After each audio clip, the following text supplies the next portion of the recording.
কাঁচামরিচ ৩০০, আলু পেঁয়াজ মুরগিতেও নেই স্বস্তি। সপ্তাহের ব্যবধানে বেড়েছে আলু পেঁয়াজ মুরগির দাম। এছাড়া কাঁচামরিচের দাম বেড়ে ৩০০ টাকা ছাড়িয়েছে।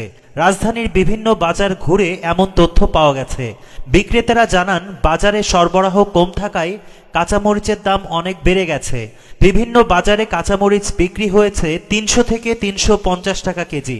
এক সপ্তাহ আগেও কাঁচামরিচের কেজি ছিল ২০০ থেকে ২২০ টাকা, অর্থাৎ সপ্তাহের ব্যবধানে প্রতি কেজি কাঁচামরিচে ১০০ টাকার বেশি দাম বেড়েছে। পাইকারি ও খুচরা ব্যবসায়ীরা জানিয়েছেন, তবে দু-একদিনের মধ্যে বাজারে পণ্য সরবরাহ আবার স্বাভাবিক অবস্থায় ফিরবে বলে জানান তারা। কেরিতে ৭৫ থেকে ৮০ টাকা কেজি দেশি পেঁয়াজ বিক্রি হয়েছিল, কিন্তু সাপ্তাহিক ছুটির দিনে পাইকারিতে প্রতি কেজি দেশি পেঁয়াজ বিক্রি হচ্ছে ৮০ থেকে ৮৫ টাকা। আলুর ক্ষেত্রেও একই চিত্র দেখা যায়। তবে দু-একদিনের মধ্যে খুচরা পর্যায়ে আলুর কেজি ৬০ টাকা ছাড়াতে পারে বলে জানিয়েছেন ব্যবসায়ীরা। তারা জানান, বাজারে সরবরাহ বাড়লে পেঁয়াজ আলুর দাম কমবে। এছাড়া বাজারে ব্রয়লার মুরগির বাদামি ডিমের দাম ডজন প্রতি ১০ টাকা কমেছে। কাউরান বাজারে প্রতি ডজন ডিম বিক্রি হচ্ছে ১৫০ টাকা। তবে রাজধানীর বিভিন্ন এলাকায় এখনও আগের দাম, অর্থাৎ প্রতি ডজন ডিম ১৬০ টাকা বিক্রি হচ্ছে। তবে ৩ দিনের ব্যবধানে ফের বাড়ছে মুরগির দাম। কেজিতে ১০ থেকে ২০ টাকা পর্যন্ত বেড়ে প্রতি কেজি ব্রয়লার মুরগি ১৯০ থেকে ২০০ টাকা, দেশি মুরগি ৭০০ থেকে ৭৩০ টাকা, সাদা লেয়ার ২৯০ টাকা ও লাল লেয়ার বিক্রি হচ্ছে ৩৫০ টাকায়।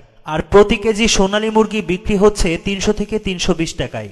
এদিকে বাজারে মানভেদে প্রতি কেজি বেগুন ৬০ থেকে ৮০ টাকা, করলা ৮০ টাকা, ঢেঁড়স ৩০ টাকা, বরবটি ৮০ টাকা, শসা ৫০ থেকে ৬০ টাকা ও লতি ৬০ টাকায় বিক্রি হচ্ছে। এছাড়া প্রতি কেজি পেঁপে ৪০ থেকে ৫০ টাকা, গাজর ৪০ টাকা, টমেটো ৮০ টাকা, কাঁকরোল ৬০ টাকা ও পটল বিক্রি হচ্ছে ৪০ টাকায়। আর ধনেপাতা ২০০ টাকা, কফি ৩০০ টাকা আর চিচিঙ্গা বিক্রি হচ্ছে ৪০ টাকায়। এছাড়া প্রতি পিস লাউয়ের জন্য গুনতে হচ্ছে ৪০ থেকে ৫০ টাকা। আর বাজারে লাল শাকের আঁটি ১৫ টাকা, পাট শাক ১৫ টাকা, পুঁই শাক ২০ টাকা, লাউ শাক ৩০ টাকা, কলমি ১৫ টাকা, পালং শাক ১৫ টাকায় বিক্রি হচ্ছে। এছাড়া স্বস্তির খবর নেই মাছের বাজারেও।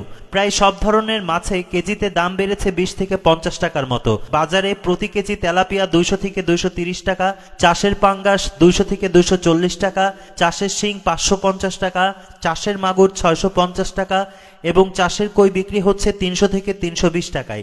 এছাড়া আকার ভেদে প্রতি কেজি রুই ৩৮০ থেকে ৪৫০ টাকা, কাতলা ৪০০ থেকে ৪৫০ টাকা, কোরাল ৭০০ টাকা, ট্যাংরা ৬০০ থেকে ৭০০ টাকা, বোয়াল ৭০০ থেকে ৮০০ টাকা ও আইর ৮৫০ থেকে ৯০০ টাকায় বিক্রি হচ্ছে। রাজধানীর কাউরান বাজারের সবজি বিক্রেতা আনিস জানান, বাজারে একদম ক্রেতা নেই। ঈদের আগে চড়া হওয়া শসার দাম এখন নেমে এসেছে ৫০ টাকায়। ঈদের সময় যেটি ১২০ থেকে ১৪০ টাকা পর্যন্ত বিক্রি হয়েছে। সরবরাহ স্বাভাবিক হলে দাম আরও কমবে।